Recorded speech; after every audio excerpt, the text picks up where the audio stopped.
everybody. Today, I'm going to show you how you can make a Pinkpantheress type beat in 20 minutes or less. If you don't believe that you can do it, you can get rid of that. That's a limiting belief. I'm going to show you how to do it. And this video is not going to be 20 minutes long. I'm going to make the beat in 20 minutes and I'm cutting it together. So, without any further ado, we're going to go ahead and get started on this. So if I'm producing for Pinkpantheress, right? 1, she's fantastic. 2, she's incredible. 3, she's amazing. 4, I'm trying to make a bunch of beats and send them over to her, right? So I don't have all that much time for each individual idea, but I want to make sure the ideas are quality still. Obviously. Freaking obviously, dude. So if it's 6:40 p.m. right now, I'm going to see how much of this I can get done. I'm going to work quickly. I'm going to try and talk while I do it, and we're gonna make this happen. First thing I'm gonna do is get my BPM right. We're probably in the 160 range. Her music is really cooking.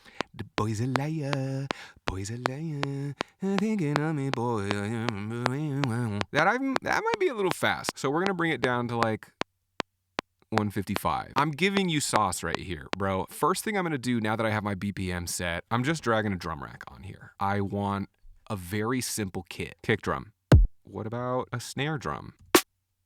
I like these two because I don't want them taking up too much space, right? So I'm bringing both of these on here onto my drum rack, and I try to keep things simple, right? Drums, I got my kick in this bottom. I got my snare in this second here. My kick is bottoming.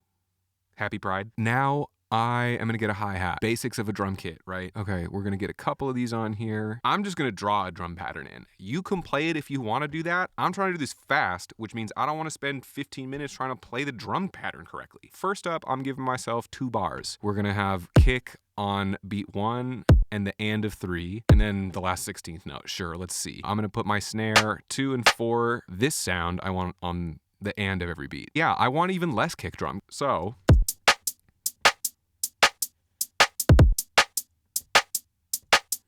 I have loop A, which just has that very sparse kick pattern.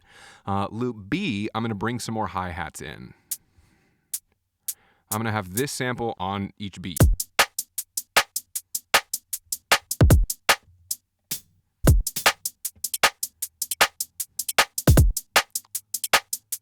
Okay, that's a reasonable drum loop. Now I'm gonna bring in a more active kick pattern because I want one where the kick is on beats, like every beat essentially. And let's hear what that sounds like.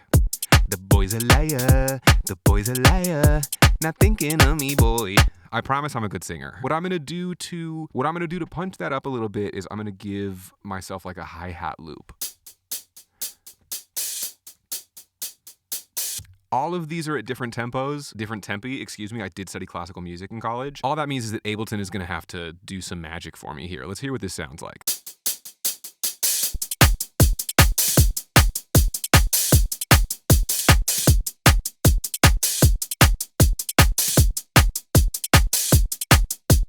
I'm gonna get another hat loop and I'm gonna drag in and I'm gonna pan it to the left.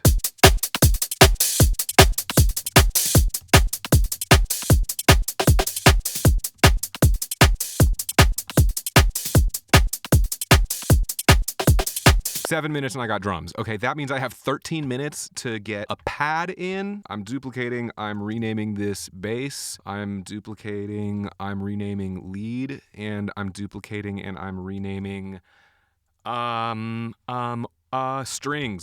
Am I allowed to swear on YouTube? I need a bass sound, and I'm absolutely gonna be using this. What we're looking at here, I'm gonna choose a bass sound from that in a second. I want something that just has a chord stab. That's what I want. I think that my DX7, I'm pretty sure that the DX7 is gonna have some kind of chord thing in here. Can I just like search by chord? Ugh. You know, I'm not mad at this. And what I'm actually gonna do, that's a perfect fifth. 2 notes happening, they're 7.5 steps apart. Learn your music theory, bro. That makes all this way faster. I'm gonna drag that out. I'm gonna give myself a perfect fifth above. So we're gonna have some stacked fifths happening. And I'm gonna go a perfect fifth down. I don't know, bro. We're gonna see what happens. I don't like this anymore. That's actually just my pad.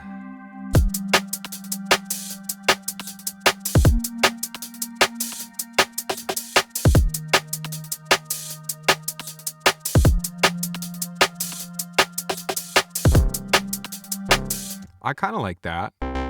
No.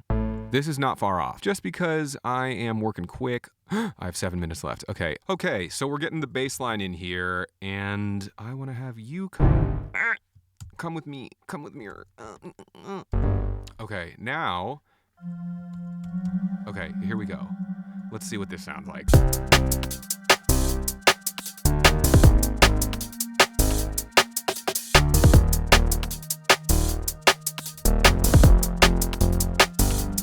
There it is. Okay, great. I like that loop, and now I just have to match this little pad that's happening. 3 minutes. Okay, let's see if I can do this. I'm using the Arturia CX7 to give myself a lead here that is literally just going to be like a little. Nope. No! What did I do? Why are you watching this video? Why are you trying to learn from a man who makes mistakes in Ableton? This is all happening so quickly because I'm good at music theory, and I'm a genius.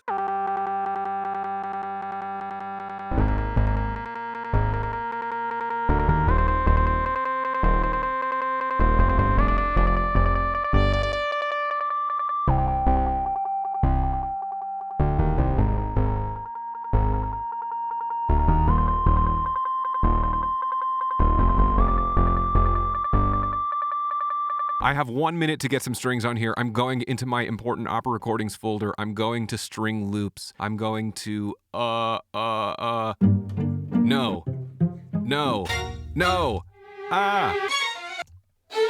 Okay, it's 7 o'clock, but I am gonna go past. Okay, so we hit 20 minutes and I got this.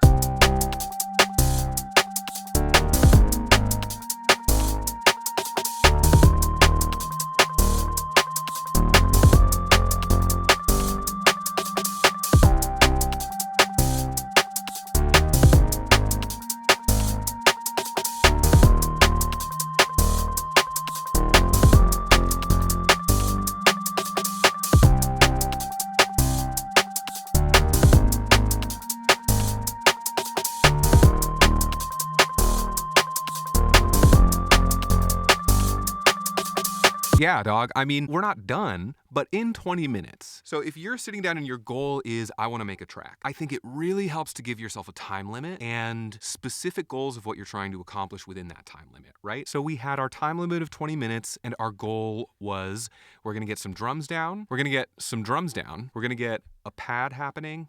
We're going to get a bass line and we're going to get a lead in here. Obviously, there's more work to do than just 20 minutes.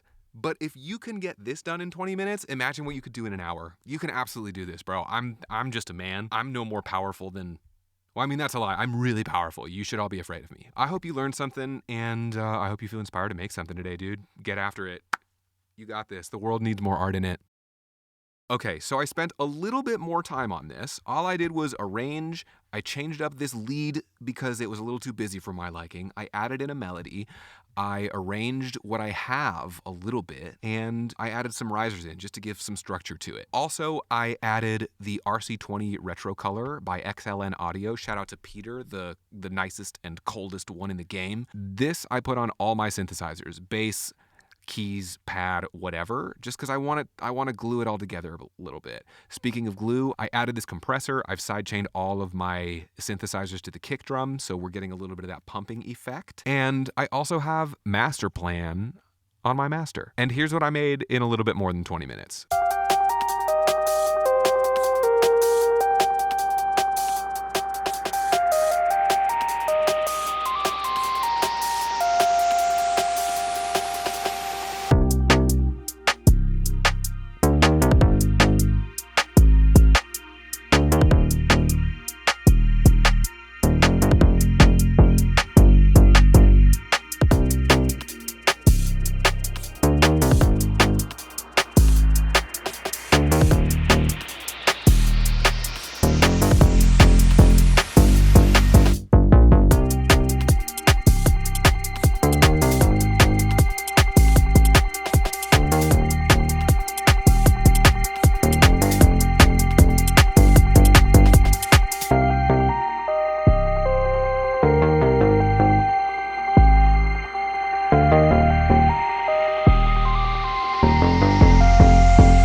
Make your goals smaller. See what happens. Bet you'll surprise yourself.